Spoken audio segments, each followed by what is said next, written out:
পূজাও করেছি, গাছের পূজা, মাছের পূজা, ওয়াল পূজা, দেওয়াল পূজা, কালী পূজা, লক্ষ্মী পূজা, সরস্বতী পূজা, গণেশ পূজা, মাছ পূজা, কত পূজা, পূজার অভাব নাই। হিন্দু ধর্মে এত পূজা অন্য ধর্মে আছে কিনা আমি পাই নাই, এত পূজা বলার মতো না। কেউ যদি কলা গাছ পূজা করে, কেউ বট গাছ পূজা করে, বিভিন্ন পূজা আছে। আয়াতটা পরে আমি ইসলাম গ্রহণ করলাম, আরবির বাংলা উচ্চারণটা পড়লাম। আর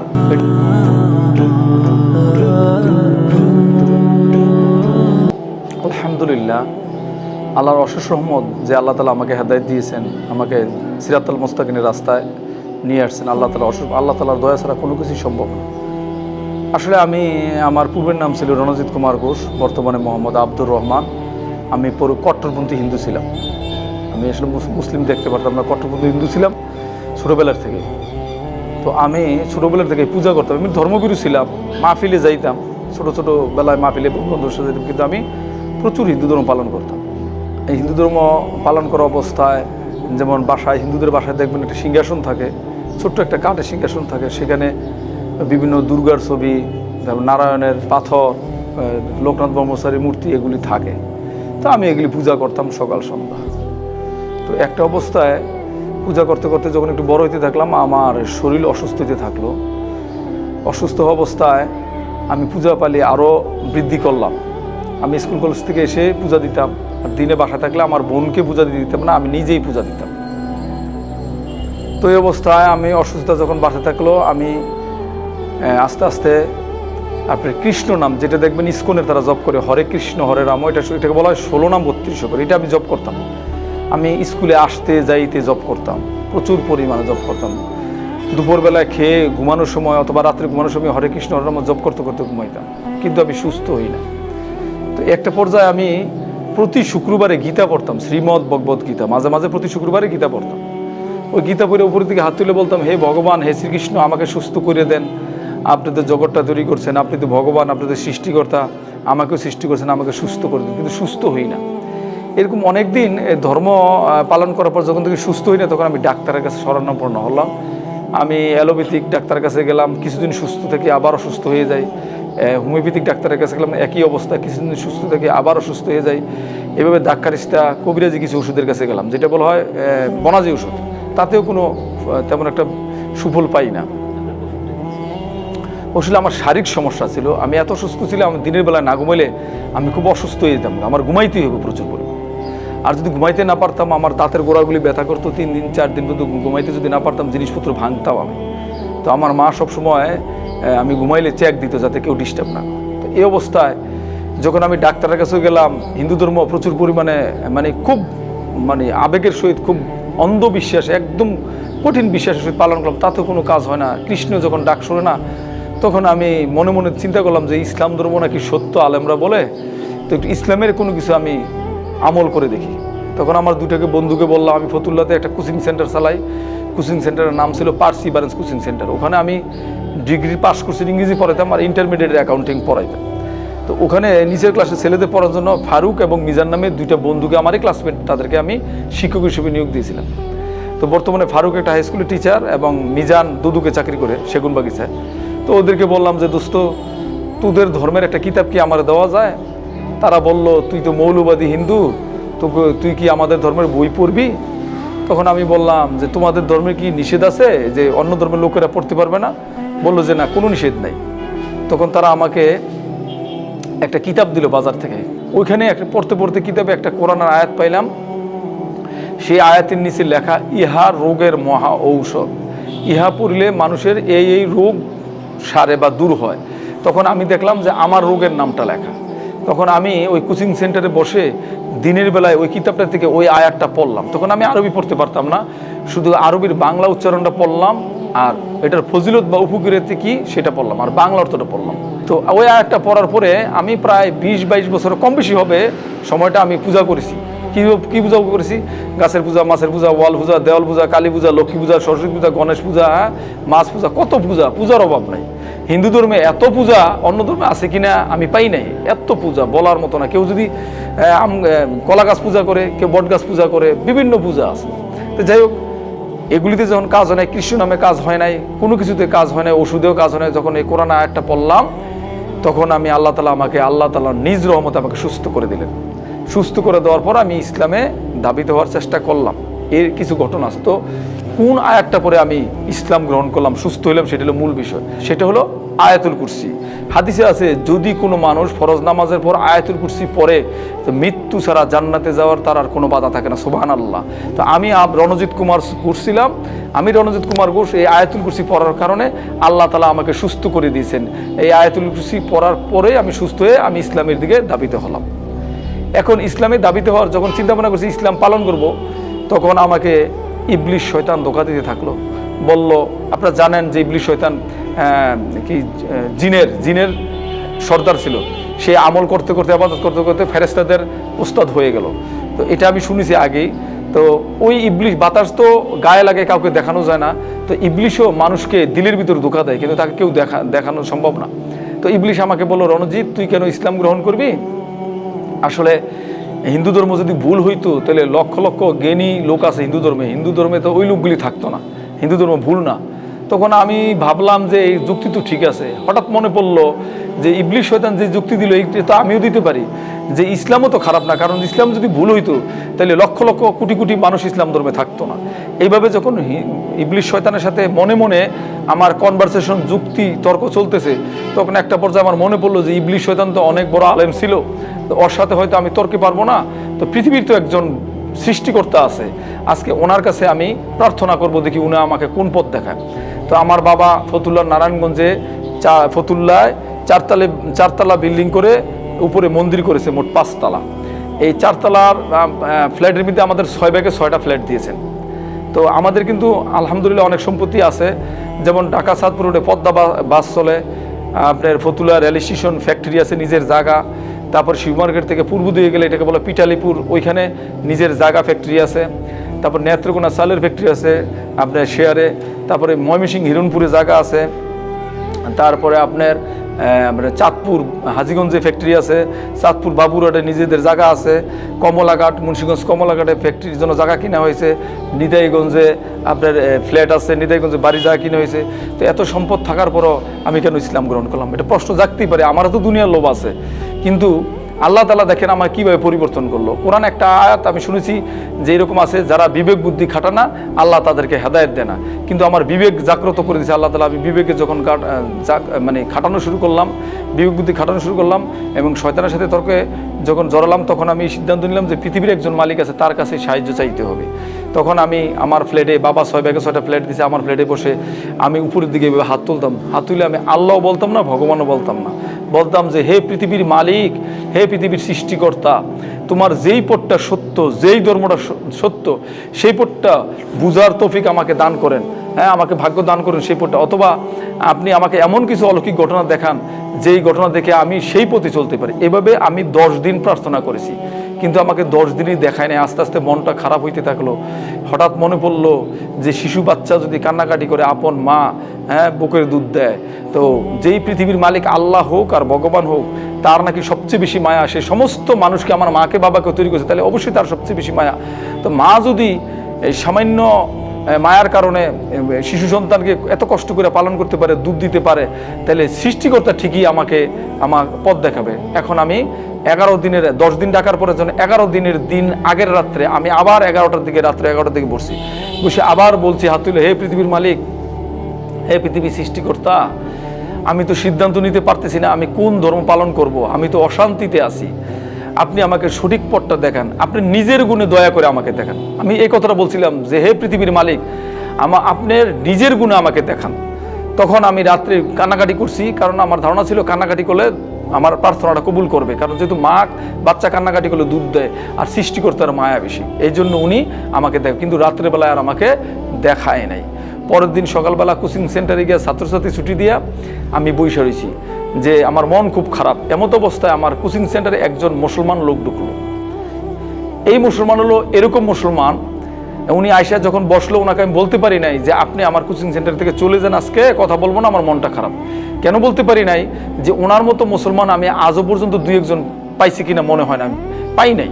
কারণ হলো উনি এমন একজন মুসলমান যে হিন্দুর সাথে, মুসলমানের সাথে, সবাই সাথে ভালো ব্যবহার করে, কারোর সাথে খারাপ ব্যবহার করে না, এত সুন্দর ভালো ব্যবহার। তো ওনার ব্যবহার দেখে আমি বললাম যে মুসলমানের ব্যবহার কি এত ভালো হইতে পারে? এর কারণ হলো আমি তো ছোটবেলায় মুসলমানদের খারাপ ব্যবহার পেয়েছি, এই জন্য আমি মনে করতাম যে মুসলমান খারাপ। আসলে যারা সত্যিকারের মুসলমান তারা খারাপ না, যারা ইসলাম জানে, যারা ইসলাম জানে না, বুঝে না, এরাই খারাপ ব্যবহার করে। তো যে এই লোক ছিল এত সুন্দর মুসলমান, তার ব্যবহার এত ভালো ছিল, যার কারণে আমি ওই লজ্জায় বলতে পারি না যে আমার মনটা খারাপ, চলে যান। তো উনি কথা বলতেইছে এইভাবে বলতে বলতে একটা পর্যায়ে আমার ওই পড়ার টেবিলে একটা কলম বা কাঠ পেন্সিল ছিল, ওটা নিচে পড়ে যায়। তখন আমি এইভাবে তুলতে গিয়ে টেবিলের উপর রাখছি, রাইখা ওনার দিকে তাকাইছি। আপনাদেরকে না বললে বিশ্বাস করবেন না, বাতাসে যেমন গায়ে লাগে অনুভব করা যায়, কাউকে দেখানো যায় না। তো অলৌকিক ঘটনাগুলি ঠিক সেরকম, আপনি নিজে দেখবেন কিন্তু কাউকে দেখাতে পারবেন না। আল্লাহর কসম, আল্লাহ তাআলা সাক্ষী আছে, আর অন্য কোনো কসম কাটা জায়েজ না। আমাকে নিজেকে জাহের করার জন্য বা কোনো কিছু প্রাপ্তির জন্য আমি এই কথা বলতেছি না, শুধু মানুষ যাতে সঠিক পথে আসে, আল্লাহ সন্তুষ্টির জন্য এই কথাগুলো বলতেছি। এই জন্য আল্লাহর কসম কাটলাম, যাতে অনেকে বিশ্বাস নাও করতে পারেন। তো দেখেন, ওনার যখন আমি কলমটা রাইখা ওনার দিকে তাকাইলাম, বোধহয় 2-3 সেকেন্ডের ভিতরে দেখি ওনার কপালের ভিতরে আল্লাহ লেখা উঠে গেছে। সুবহানাল্লাহ। বুকের মাঝখানে আল্লাহ লেখা উঠছে, হাতের এই জায়গায় আল্লাহ লেখা উঠছে, হাতের এই জায়গায় আল্লাহ লেখা উঠছে। এটা দেখেই আমি ওনার হাতটা ধরলাম। হাত ধরার পরে দেখি যে এত সুন্দর তুলতুলে নরম শিশু বাচ্চার মতো হাতটা লাগলো আমার কাছে। তখন আমার মনে পড়লো যে আল্লাহর ওলিরা বোধহয় এরকমই হয়। এরপরে আমি কি করলাম, তখন আমি চিন্তা করলাম যে আমি ইসলামের প্রতি ইমান চলে আসছে। এমন তো অবস্থায় শয়তান আবার ধোঁকা দিল যে আরে রণজিৎ, এটা তো রং লাগাইছে, রং দিয়ে লেখছে। এই শয়তান আমাকে আবার দিলের মধ্যে ওয়াসওয়াসা বা ধোঁকা দিতে থাকলো। তখন আমি কি করলাম, ওনার হাতটা নিয়ে থুতু দিয়ে ডলা দিতে থাকলাম, দেখি রং কিনা। তখন উনি বুঝা ফেলাইছে যে আমি সন্দেহ করছি। তখন উনি বলতেছে যে দেখেন, আপনি ভালো করে দেখেন, মুচকি আসতেছে। আমি যে সন্দেহ করছি উনি বুঝতে পারতেছে। এরপরে ওনার চামড়ায় ডলা দিলাম, দেখলাম কোনো ময়লা উঠে না, কোনো রং উঠে না।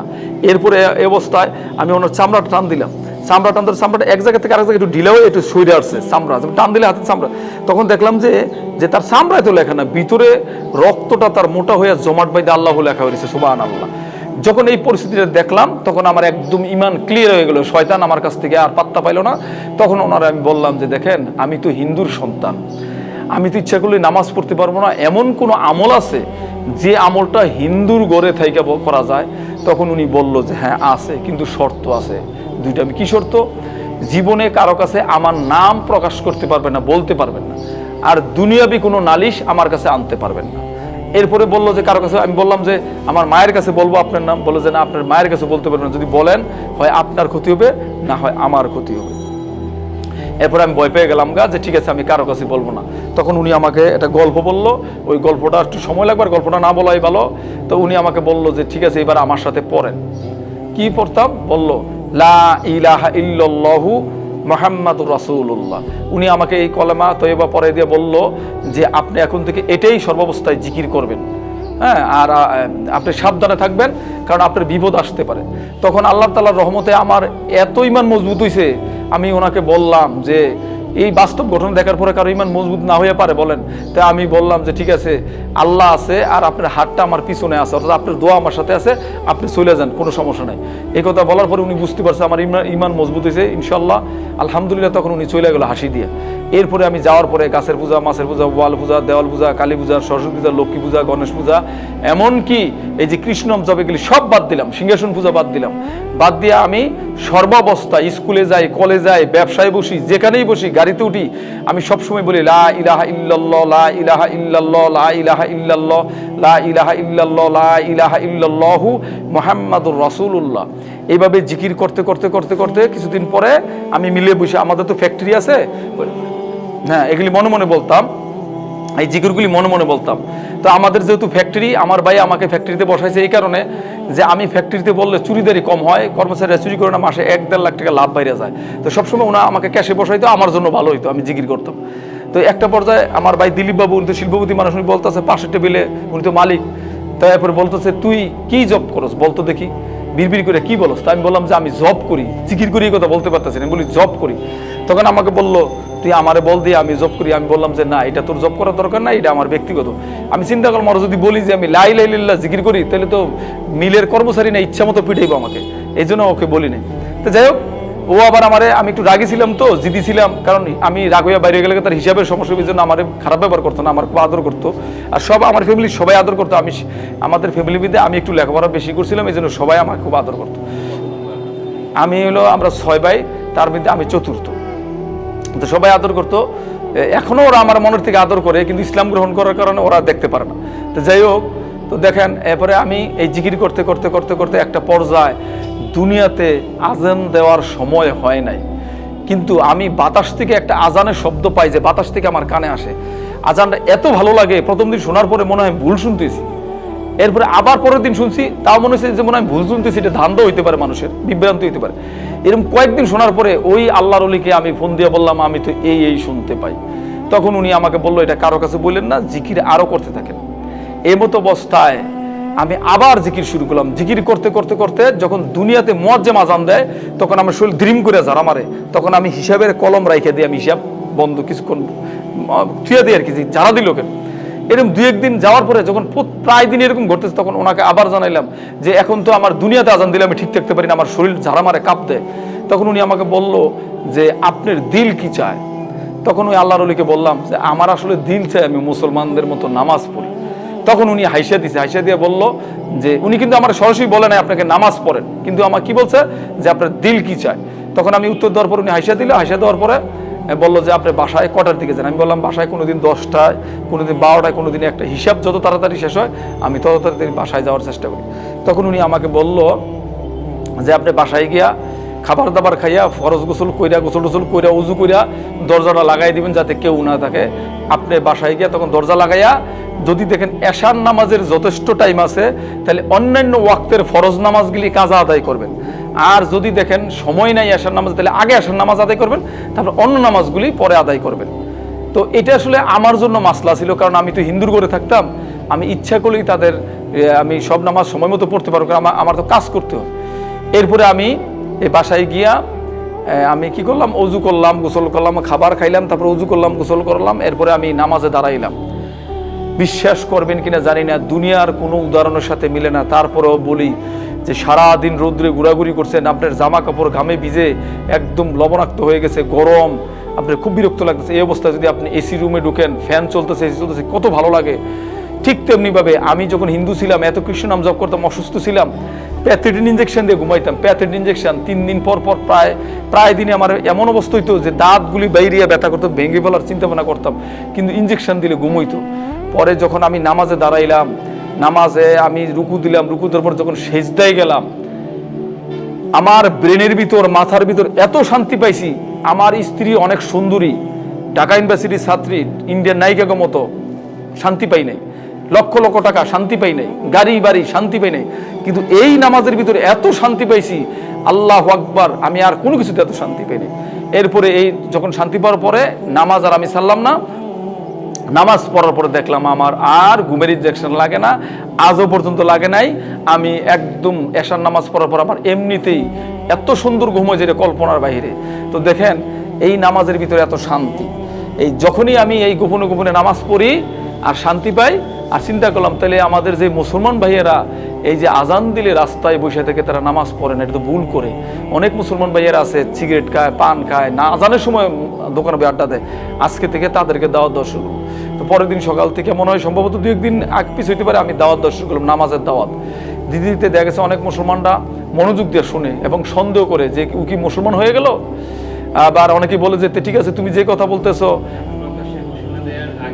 হ্যাঁ আমি এগুলি গোপনে গোপনে রাস্তা রাস্তায়, আমি প্রকাশ্যে ঘোষণা দিই নাই, রাস্তা রাস্তায় বলি আর কি। যেখানে চার দোকান, স্বর্ণের দোকান, চায়ের দোকান, যেখানে হোটেল মোটেল, যেখানে রাস্তাঘাটে আমি এই কথাগুলি মুসলমানদের বলি। তো বলতে বলতে দেখা গেছে আপনার অনেক মুসলমানরা সন্দেহ করে আমি মুসলমান হয়ে গেলাম কিনা, কিন্তু তারা প্রমাণ পাইতেছে না। তো কিছু মুসলমান আমাকে বললো, তো তুমি যে কথা বলো এটা আমাদের শরম করে। তা আমি বললাম যে ভাই শরমের কি আছে, আমি কি মিথ্যা বলছি? কয় না মিথ্যা বলো নাই, তো তুমি মুসলমান হয়ে যাও। তাই আমি বললাম যে ভাই মুসলমান হইয়া না হয়ে আমি কি ভুল বলছি? কয় না ভুল বলো নাই। তো যখনই আজান দিত আমি বলতাম ভাই আমার কাজ আছে। তো ওরা সন্দেহ করতো আজান দিলেই বলে কাজ আছে, ও কই যে আজকে দেখুন। তখন গিয়ে দেখতো আমি মসজিদে গোপনে নামাজ পড়ি, কিন্তু তারা কারো কাছে বলতো না। তারাও জানতো যে আমার ফ্যামিলি খুব অর্থশীল, সম্পদশালী, যে ওরা বললে সমস্যা হবে। আর আমিও এই ডরেই মুসলমানদের কাছে প্রকাশ করতাম না, যদি ওরা কারো কাছে বলে দেয় তাহলে আমার বাসায় মাইর খেতে পারি। তো যাই হোক, এরপরে আপনার এই এইভাবে দাওয়াতের কাজ করতে যখন মুসলমানদের দাওয়াত দেওয়া শুরু করলাম, একটা উদাহরণ দিলে বুঝবেন আমার পরিবর্তন কিভাবে হইতেছে। যেমন বড় বোন ছোট বোনের জন্য মেহেদি বাটে, বড় বোনের বিয়ে, ছোট বোন এর জন্য হলুদ মেহেদি বাটতেছে, তো হাতটা ভরে কার আগে? ছোট বোনের, কিন্তু গায়ে দিব হলো বড় বোনের। তো আমি যখন তেমনি ভাবে দাওয়াতের কাজ করতে যাই, তখন ওই মুসলমানদের উদ্দেশ্যে দাওয়াত থাকলে কি হবে, আল্লাহ তাআলা ঈমান আমার বাড়াই দিয়েছে, আমি দাওয়াত দিই ওদের, কিন্তু ঈমান বাড়তেছে আমার। এই মেহেদির মতো যেমন ছোট বোনের গায়ে আগে লাগে হলুদ মেহেদি, ঠিক আমার ঈমান আমার আগে বাড়তেছে। তো এইভাবে আমার তাহাজ্জুদ নফল সুন্নত বাড়তেছে, আর আমি দাওয়াতের কাজ করতেছি। একটা পর্যায়ে আমার ফ্যামিলির লোকজন জানলো, জানার পরে আমাকে বিভিন্ন বাধার সৃষ্টি করছে, তো তেমন কোনো আঘাত করে নাই, সবাই রাগ আমার প্রতি। এরপরে আমি যে নামাজ পড়ি এটা কিন্তু তারা বুঝতে পারে নাই, কিন্তু যে দাওয়াত দিয়ে কিছু তো তাদের কানে আসে, তারা খুব রাগ। তো যাক, দাওয়াত দিতে দিতে একই অবস্থায় আপনার হঠাৎ করে একটা হিন্দু ভদ্রলোকের মৃত লাশ আমার সামনে দিয়ে নিয়ে যেতেছে। আমি দোকানে বসে রয়েছি, মুসলমানদের দাওয়াত দেওয়া অবস্থায় সম্ভবত ছিল, একটা হিন্দু ভদ্রলোকের মৃত লাশ নিয়ে যেতেছে। তখন আমি ভয় পেয়ে গেছি যে আল্লাহ তো আমাকে ধরবো, আমি খুব ভয় পেয়ে গেছি। যেন এই লোকটা তো জীবনও জান্নাতে যাইতে পারবে না, অমুসলিম অবস্থায় মারা গেল, তাকে তো আমার দাওয়াত দেওয়ার দরকার ছিল। কারণ আল্লাহ তাআলা বলবে, হে রণজিৎ, মৃত্যুর পর হয়তো যদি আল্লাহ আমাকে প্রশ্ন করে, হে রণজিৎ, তুমি তো অসুস্থ ছিলা, তুমি তো জাহান্নামের প্রতীক ছিলা, তোমাকে আমি হেদায়েত দিয়া, সুস্থ করে হেদায়েত দিয়া সিরাতাল মুস্তাকিমের রাস্তা, জান্নাতের রাস্তা ধরাই দিলাম, আজকে তোমার সামনে এই অমুসলিম বান্দাগিলি কলেমার দাওয়াত না পেয়ে, ইসলামের দাওয়াত না পেলে মারা গেল, জাহান্নামে চলে গেল, তুমি কি করলা? তোমাকে কি আমি হেদায়েত দেই নাই? তুমি কি সঠিক রাস্তা পাও নাই? তখন তো আমি আটকে যাবো। এই তখন আমি হিন্দুদের দাওয়াত দেওয়া শুরু করলাম, আর রাত্রে বসে বসে আমি ডাক্তার জাকির নায়েকের লেকচারগুলি দেখা শুরু করলাম। ওই ডাক্তার জাকির নায়েকের লেকচার যতই দেখি ততই ঈমান বাড়ে, এবং ততই অমুসলিমদের দাওয়াত দেওয়ার আমার স্পিড বাড়ে, আর প্রতিদিন দাওয়াতের কাজ করি। এভাবে করতে করতে একটা হিন্দু ছেলে মুসলমান হয়ে গেল। আলহামদুলিল্লাহ, মুসলমান হওয়ার পরে এলাকার হিন্দুরা উল্টাপাল্টা কথাবার্তা বলে। হ্যাঁ, অনেক হয়তো এরকম বলছে যে ও পাগল, MBA পাস করে মুসলমান হয়েছে, ওদের ধারণা যে আমি খুব ভিক্ষা টিক্ষা বা একটা সমস্যায় পড়ে যেতে পারি। ওই ছেলের এখন নানান কথা বলতো। যাই হোক, তারপরে আমি দাওয়াত বন্ধ করি। একটা অবস্থায় এরকমভাবে প্রায় 7 জনের মতো মুসলমান হয়ে গেল। আমি তখনও ঘরে আমার বাসায় থেকে আমি গোপনে নামাজ পড়ি আর দাওয়াত দিই। 7টা হিন্দু ছেলে যখন মুসলমান হয়, তখন এলাকার হিন্দুরা বুঝতে পারছে ওরা পাগল বইলা লাভ নাই, আসলে আমরা ভুল করতেছি, ওরা যেভাবে আটকাতে হবে। তো তারা বিভিন্ন পদ্ধতি শুরু করলো। তো এই অবস্থায় আমার বাবা জন বিষয়টি বাবার কানে আসলো। তারা করলো কি, আমাকে বাসায় নিল, বাসায় নিয়ে গেট তালা লাগাই দিল। আমি যখন বাসায় ঢুকছি, তালা লাগায় 3 তলা উপরে উঠে ইচ্ছা মতো মাইর শুরু করলো, দিরিম দারিম, কেউ হাতে ধরছে, কেউ পা ধরছে, ধরে মারতেছে। তো এমন অবস্থা, আমার মা পাশে ফ্ল্যাটে বসে বসে পান খাইতেছিল। মা যখন দিরিম দারিম শব্দ শুনতেছে, আইসা মায়ে দেখে অবস্থা, মা বললো কি, তারা কি মাইরে ফেলবি? তখন মা কাটতে যখন পড়ে জায়গা, তখন আমাকে ছেড়ে দিছে। ওদের ধারণা ছিল যে আমি বিছানায় পড়ে থাকবো, কিন্তু আল্লাহর রহমতে আমি বিছানায় পড়ে থাকি নাই, আর আমি কোনো তেমন একটা ব্যথাও পাই নাই। এটা আল্লাহর অশেষ রহমত। এরপরে আমার দাওয়াতের স্পিড আরো বাড়লো। এরপর তারা কি করলো, যখন আমি দাওয়াত কমাই না, তখন আমাকে বললো কি যে তোর সাথে একটু কথা আছে। এই মাইর দেওয়ার আগে একটা কথা বললো যে, বাবারে, মাইরটা দেওয়ার আগেই বললো তোর সাথে একটা কথা আছে, তুই বস। মানে মাইরটা আমার বাইরে দিতে চাইছিল, প্রথম মাইর দিতে দেয় নাই, মাইরটা পরে দিছে। তো আমার বাবা মা বললো যে, দেখ, তুই যে এদিকে কাজ করস, আমরা তো একটা ঐতিহ্যবাহী ফ্যামিলি, আমাদের একটা সম্মান আছে, তুই যে এদিকে কাজ করস, আমাদের তো সমাজে ইজ্জত থাকে না। তখন আমি বললাম যে, বাবা, যেই সৃষ্টিকর্তা আমাদেরকে বানাইছে, সেই সৃষ্টিকর্তার কাছে মাথা নত করলে যদি আমাদের ইজ্জত না থাকে, তাহলে যেই মাটির মূর্তি আমরা নিজেরা বানাই, যে একটা মশা দৌড়াইতে পারে না, হ্যাঁ, তারপরে পূজা শেষে তারা আমরা পানির মধ্যে ফালাই দিই, তার কোনো ক্ষমতা নাই, নিজে বানায় তার কাছে যদি মাথা নত করে, ওখানে কি সম্মান থাকে? তখন আর বাবা কথা বলে নাই, মাও কথা বলে নাই। জ্ঞানী মানুষ তো, আমার মা অনেক জ্ঞানী ছিল। তো বলছে যে ওর কথা তো ঠিক আছে, এই জন্য আমার সাথে আর বার্গেনিং করে নাই। তো এদের ধারণা ঠিক আছে, উইয়ে নামাজ পড়ে পড়ুক, অন্য কিছু তো করে না। তো ঠিক আছে, আমাকে আর কিছু করে নাই। পরে যখন আমি এইভাবে দাওয়াতের কাছ থেকে, এরপরে মাইর দিল। মাইর দেওয়ার পরে আমার ব্যবসা বাণিজ্য, টাকা পয়সা দেওয়া বন্ধ করে দিল। বন্ধ করে দেওয়ার পরে আরেকটা ছেলে মুসলমান হইলো। 8টা ছেলে মুসলমান হওয়ার পর এলাকার হিন্দুরা আওয়ামী লীগের নেতার কাছে গেল। সে আওয়ামী লীগের নেতা হলো নারায়ণগঞ্জের স্থানীয়। উনার কাছে যাওয়ার পর উনি বললো যে, আপনারা আওয়ামী লীগ করেন। আমি যেটুকু শুনছি আর কি, সরাসরি আমি বক্তব্যটা শুনি, আমি অন্যের মাধ্যমে শুনছি। তো উনি বলল যে, আওয়ামী লীগের নেতা, যে আপনারা আওয়ামী লীগ করেন, আমি আওয়ামী লীগ করি, আপনাদের ভালোবাসি, কিন্তু আমি তো মুসলমান, আর রণজিৎ তো ইসলাম গ্রহণ করছে, সেও ইসলাম গ্রহণ করছে, মুসলমান হয়েছে, সে মানুষকে আল্লাহর দিকে ডাকে, আমি তাকে বাধা দিতে পারবো না, যদি আমি বাধা দেই তাহলে আমার ঈমান থাকবে না। তো সেই নেতার নাম হলো মোহাম্মদ মীর সোহেল আলী, আওয়ামী লীগের নেতা নারায়ণগঞ্জের। উনি খুব সুন্দর কথা বলছে। উনি আজও পর্যন্ত আমায় কোনো আঘাত করে নাই বা ডাকায় না, কারণ উনি তথ্য নিয়ে দেখছে আমি কোনো কাউকে জোর করে মুসলমান বানাই না। তবে উনি হিন্দুদের বলে দিছিল যে আপনারা যদি দেখেন যে এই রণজিৎ আব্দুর রহমান বর্তমানে যদি কাউকে টাকা দিয়া বা জোর করে মুসলমান বানায়, সেই তথ্য আমাদের কাছে দেন, আমরা তার কঠিন বিচার করব। তারা সেই প্রমাণ দিতে পারে নাই। শেষে তারা বিএনপির M A Hossain Saeed chairman সাহেব এম এ হোসেন সাইদ সাহেবের কাছে বিচার দিল। সাই সাহেব আমাকে ডাকাইলো, গিয়ে দেখি দুইজন মোটা মোটা লম্বা চূড়া পালোয়ান বসা আছে। আমি তো চিন্তা করছি আজকে আমার ঠিকই মাইর দিব, কিন্তু আমি কোরআনের একটা আয়াত পাইছিলাম, ওয়াল্লাহু ইয়াসিমুকা মিনান নাস, আল্লাহই তোমাকে মানুষের থেকে রক্ষা করবে।